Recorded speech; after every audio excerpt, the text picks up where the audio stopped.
¿Qué pasó, güey? This is your host, Quetzalcoatl, and welcome to another edition of the Fuck Your Life Boxing Show. Now, in today's show, we're going to talk about different topics, but they all pertain to bullshit.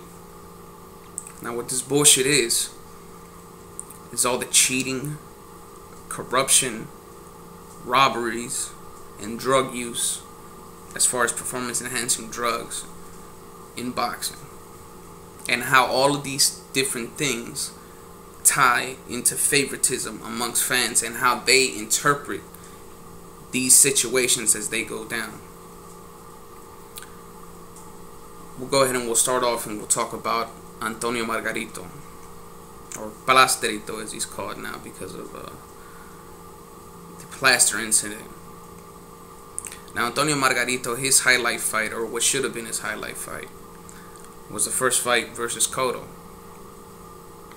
In that fight, my homeboy, he's a huge Cotto fan and shit. So that was a bad moment for him and shit. But it was an exciting fucking fight, and Margarito put on a hell of a performance. It was a great fight. It was a classic. That would have went down as far as Mexican boxing. That would have been one of the great fights. One of the classic fights, especially because of the Mexican and Puerto Rican rivalry that's going on.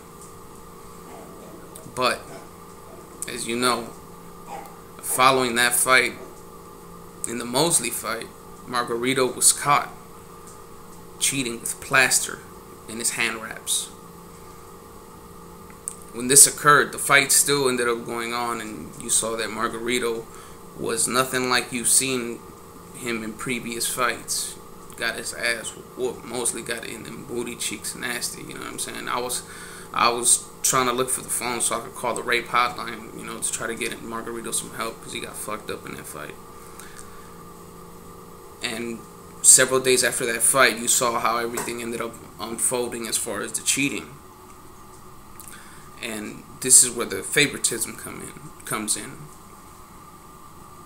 Now, favoritism in boxing is where you like a boxer so fucking much that in your eyes, this motherfucker just shits gold. Like, there is nothing that this motherfucker can do wrong. And even when he does wrong, you're so hypnotized that you're gonna find a fucking way to spin that shit in his motherfucking favor. And now in Margarito's case, you saw that fans that show just none but favoritism for Margarito, you saw them trying to defend him when clearly he was caught cheating. Him or his trainer Capetillo, they have to explain that, and their excuse is that they don't know what went down. Now in Margarito's case, how the fuck did you not know that something illegal was being put on your gloves? On your gloves, but not on your gloves. I'm fucking tripping. On your fucking hand wraps. How the fuck did you not know that? Motherfucker, is you asleep and shit when they wrapping your motherfucking wraps and shit? Is you like this? And the motherfucking, your trainers come in and shit, and they like, shh, don't wake up the champ. Let's wrap that motherfucking shit while he asleep. The shit ain't going down like that. So he knew what the fuck was going down. And his trainer, it's the same. How the fuck did you not know that something illegal was being put on his wraps? Either you're the one that's wrapping them or someone else on the team is wrapping the gloves. And you're right there watching. So for both of you motherfuckers not to see what's going on, it's just beyond... there's no denying that. But Margarito was somehow miraculously able to get a boxing license a year after that happened. And not only that, but he immediately gets a title shot against Pacquiao. And again, the people who showed favoritism towards Margarito supported him just the same in that fight, regardless of the fact that he was cheating. And cheating is cheating. Regardless of how much you like that fucking fighter, if he cheats, he's a fucking fraud. And that story right there reminds me a lot of Louis Resto. If you know, Louis Resto got caught, taking the padding off of his gloves in a fight, and he ended up getting banned for life along with his trainer Panama Lewis. HBO had made a documentary not too long ago where they documented that fight as well as the aftermath of how Louis Resto's life ended up turning out, which was pretty fucked up, man. That shit, it was sad watching that shit. And you know, he was actually admitting to it in the documentary, to everything. He not only admitted to taking away padding from the gloves, but he also admitted to having plaster put on his wraps, as well as taking asthma pills. Now, asthma pills in boxing, when you take them, they expand your lungs, and your lung capacity is increased, so you can take in more air, and that allows you to have more stamina. You recover a lot faster. And that's what he did. And he in that documentary, he confronted Panama Lewis about it, and Panama Lewis just straight denied the shit. He just tried to act like he didn't know what the fuck he was talking about. And that also kind of fucks up Aaron Pryor in a way. Aaron Pryor is a beast, you know, one of the all-time greats. But his association with Panama Lewis somewhat tarnishes that legacy. With the first Arguello fight, if you notice in the late round, one of the later rounds, in that corner, Panama Lewis was talking to one of the other members of Pryor's team, and he requested to one of them to give him a bottle of water. But when the person that he was talking to was getting a different bottle, he told him, no, give me the one I mixed. Now, today, in some commissions, I believe it's the WBO, do allow you know, things like Gatorade and stuff like that to be drunk in the corner and stuff like that. But at that time, it was nothing but water. You know, there was no mixing anything. So as you saw with Louis Resto, was he talking about the asthma pills? And if you saw during the later rounds, Aaron Pryor did get a lot. It seemed like he got his second win, and he demolished Arguello. So his association with Panama Lewis fucks him up right there. And as far as favoritism goes, I mean, with me, it was not favoritism, but just like, you know, you enjoyed a fighter, and then when he ended up getting fucked up, you know, instead of showing favoritism, you know, I accepted the shit. You know, I seen the shit for what it was, and that's with Fernando Vargas. When I was in high school, Fernando Vargas was one of my favorite fighters to watch. He had a very exciting style. You know, all of his fights were exciting. They were action packed. And even though he got his ass whooped versus Trinidad, you know, he fought well for himself in that fight. He hurt Trinidad. Unfortunately, you know, he didn't have the experience. You know, he should have never been in the ring at that time with Trinidad, and that ended up fucking his jaw up, and he was never the same. What ended up happening from that is in the La Hoya fight, you know, he got caught cheating. He tested positive for steroids, and when that happened, you know, I saw him as a fraud after that. You know, he tried to deny it, and I mean, it is what it is. I mean, you saw him, motherfucker. He looked nothing like he did in the past, and even then it didn't help him out. He still got his ass whooped, and you know, that's why I kind of clown on him. You know, like I said in the past, you know, right now Fernando Vargas is, you know, he's slanging tacos right now. I seen him the other day. You know, I was driving. It was little bit past East LA. You know what I'm saying? I'm out here in Compton. I was driving, you know, and I needed some gas and shit. I stopped at the gas station. He got the taco stand, you know, right there, right on the corner of the gas station and shit. And I walked up close because, you know, I kind of recognized the motherfucker. You know, he was flipping the motherfucking tortillas and shit, and I was like, motherfucker look familiar, dog. And I got up close and I was like, oh shit, that's Vargas. You know what I'm saying? And I seen the taco stand on the side. It got the name of his stand is Fernando's KO Tacos, and it say Fernando's KO Tacos on the side. You know what I'm saying? And right under that, it got a picture of him, like, you know, like on the ground from one of the knockdowns against Tito Trinidad and shit. So, you know, that's how Vargas doing right now. Now let's get on to performance enhancing drugs, since we talked about Vargas right now. More recently, we've seen Andre Berto, Lamont Peterson, and Antonio Tarver test positive for performance enhancing drugs. In Antonio Tarver's case, man, Antonio Tarver had a sure Hall of Fame career. First man to knock out Roy Jones in dramatic fashion. Won the light heavyweight title. I believe it was on 2 different occasions. And I mean, he wasn't the most exciting fighter, but he was in great fights. And I mean, he was even on Rocky and shit, motherfucking Mason Dixon. But he fucked all that up by testing positive against Latif Coyote in what was supposed to be his last fight.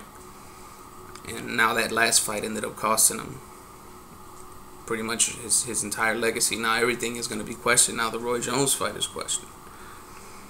Just like with Margarito, the first Cotto fight is questioned. All of his fights are questioned after that.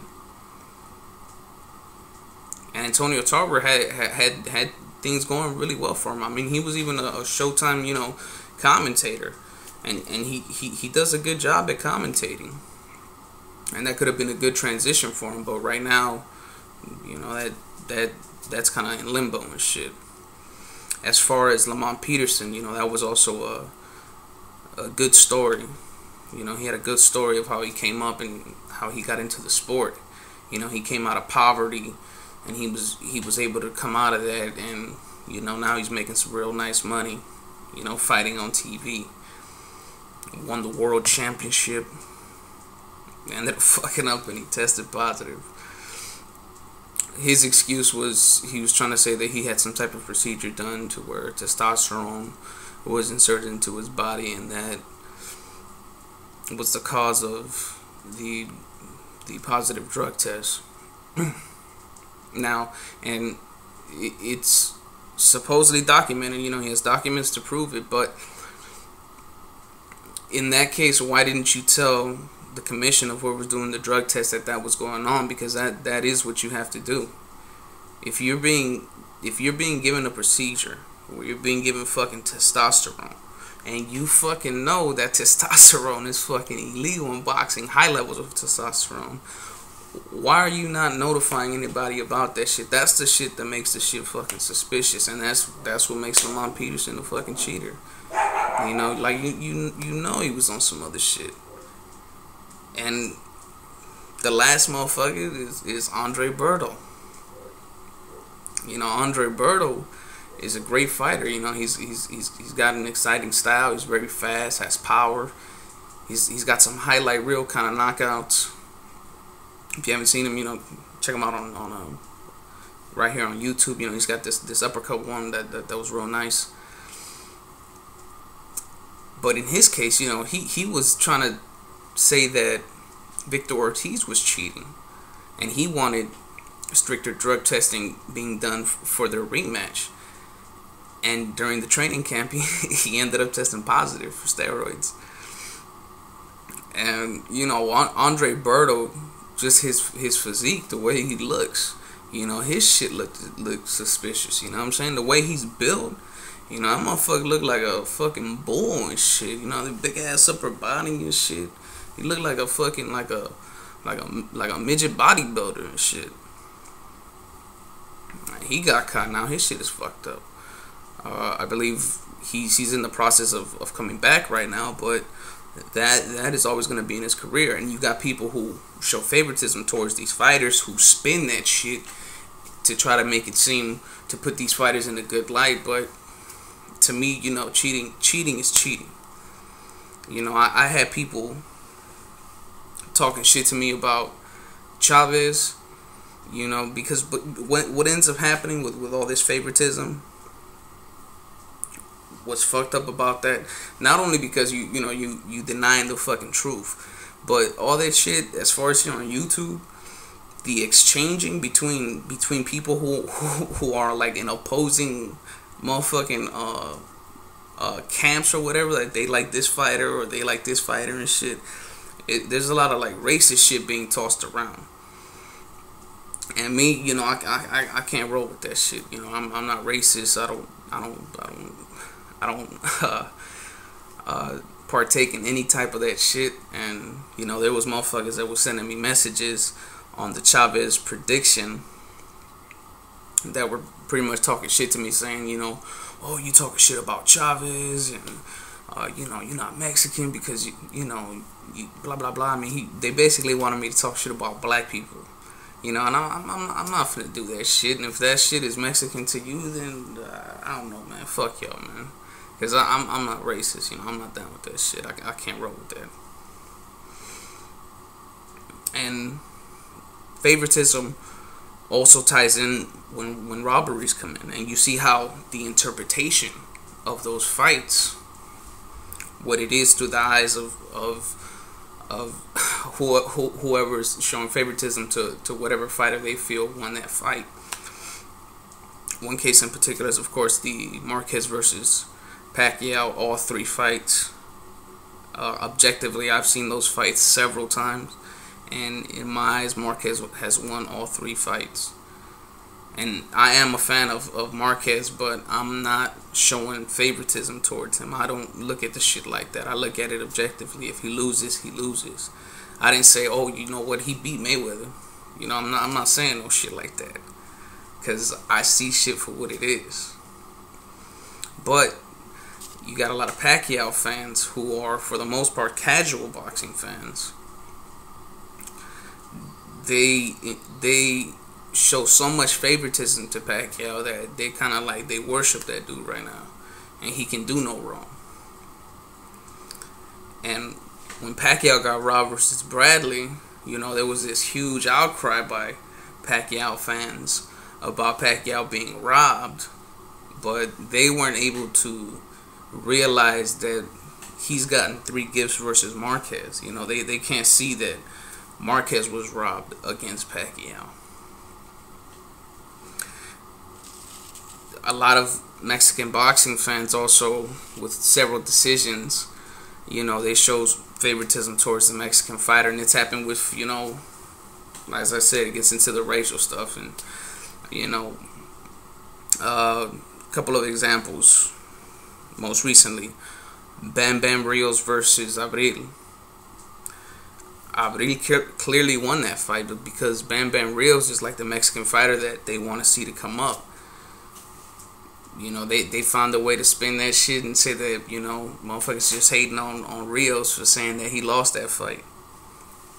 But you know, he got his ass whooped that fight. He looked horrible, and I enjoy watching Brandon Rios' fights. He's exciting. He's an exciting fighter, but shit, it is what it is. You know, you lost, motherfucker. Another fights from the past. Pernell Whitaker versus Julio Cesar Chavez. That was a clear victory for Pernell Whitaker. But people that are huge Julio Cesar Chavez fans that show favoritism are gonna deny that shit. And you know, that was fucked up for Pernell, because Pernell Whitaker also got robbed against Oscar de la Hoya. And speaking of Pernell Whitaker, one of my subscribers, I believe it's Mike Watkins, you know, I am, you know, he had requested for me to do a video on Pernell Whitaker's career, and I will be doing that. I haven't forgot about that shit. I just been lagging it, man. A couple other fights: De Leon versus Adrian Broner. In my opinion, I felt that Ponce de Leon clearly won that fight. Adrian Broner looked horrible in that fight, and all he was doing was, you know, he was getting hit, and then he does some dancing shit, and he struts away. But it's like, that's cool, but do that shit when you actually cracking the motherfucker. You know, he was doing that shit. He was politicking for those rounds.